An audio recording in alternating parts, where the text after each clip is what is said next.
सीधे लेके चलते आपको दिल्ली। गृह मंत्री अमित शाह क्या कुछ कह रहे सुनते हैं।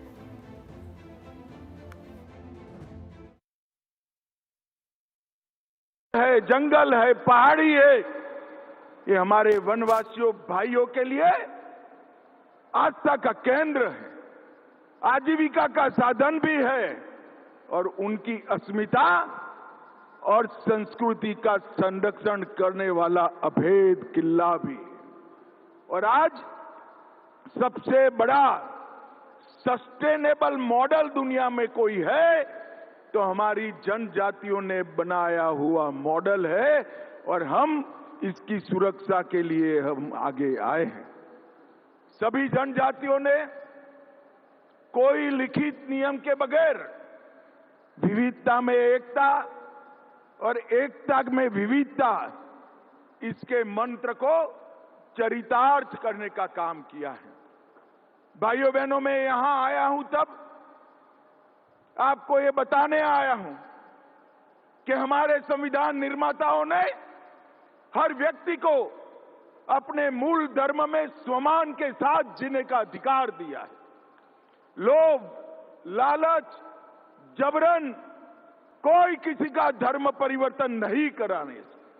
और मैं मानता हूं आज जो वनवासी कुंभ यहां पर है वो अगर ठान कर जाता है हमारा जो भी धर्म है, वनवासी अनेक प्रकार की आस्थाओं से अपना जीवन यापन करते और उसी आस्थाओं से प्रकृति की पूजा करते हैं और यही प्रकृति की पूजा हमें सनातन धर्म के साथ जोड़ती है।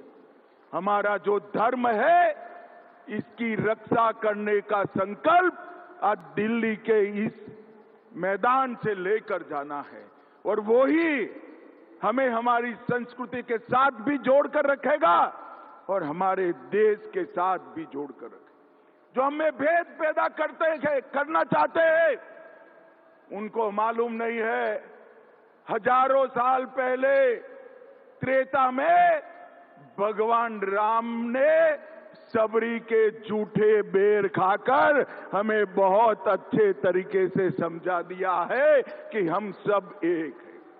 उनको मालूम नहीं है कि निषाद राज को जब छोटी सी मदद करी स्वयं प्रभु श्री राम ने निषाद राज के गंगा जी के पानी से पैर धोकर वनवासियों का सम्मान करने का काम किया था, जनजातियों का सम्मान कर। ये जो भेद पैदा कर रहे हैं इनको आज का ये हमारा सम्मेलन और लाखों की संख्या में उपस्थित जनजातियां ये उनके लिए एक बहुत बड़ा संदेश।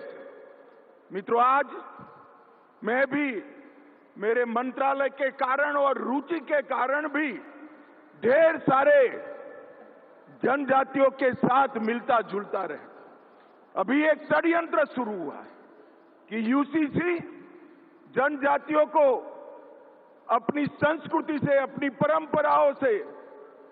परंपराओं से जीने के अधिकार से वंचित करेगी।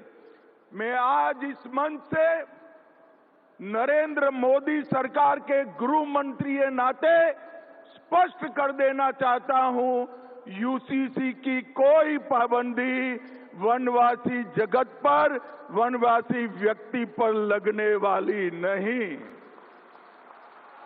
यूसीसी से कोई वनवासी अधिकारों का अतिक्रमण नहीं होने वाला है। 2 राज्यों में जहां भारतीय जनता पार्टी की सरकारें हैं हमने यूसीसी को लागू किया है।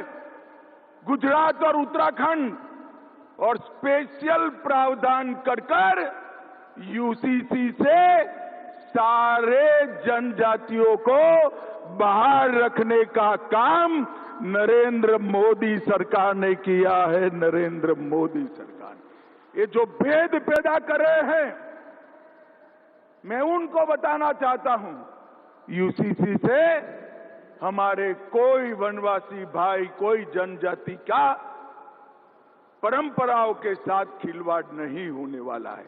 और ये संदेश लेकर आप गांव-गांव में जाइए, आपके अंचलों में जाइए, पहाड़ों पर जाइए, वन में जाइए और सभी जनजाति समाज को जागरूक करिए कि हम यूसीसी से डरने की जरूरत नहीं है। भाइयों बहनों, अभी अभी नरेंद्र मोदी जी के नेतृत्व में 5 दशक पुरानी नक्सल समस्या का संपूर्ण खात्मा हुआ है। मैं आज इस जनजाति समारोह में, जनजातियों के कुंभ में गर्व से कह सकता हूं कि आज हमारा देश नक्सल समस्या से पूर्ण रूप से मुक्त हो गया है। और ये जो लोग वनवासी समाज का, जनजातियों का विकास रोककर बैठे थे, 40,000 से ज्यादा जनजातीय लोगों का हत्या किया गया, मारे गए, वो समस्या हम पूर्ण रूप से मुक्त कर रहे हैं। और एक जमाने में जहां नक्सलियों से लड़ने के लिए हमारे सुरक्षा बलों के कैंप लगे थे, हमने उसमें से 70 कैंपों को शहीद वीर गुंडाधूर सेवा डेरा जन संविदा केंद्र में बदलने का काम नरेंद्र मोदी सरकार ने किया। तो भगवान बिरसा मुंडा की 150वीं जयंती के मौके पर दिल्ली में लाल किले पर जनजातीय समागम का आयोजन किया गया था, जिसमें गृह मंत्री अमित शाह पहुंचे हुए हैं।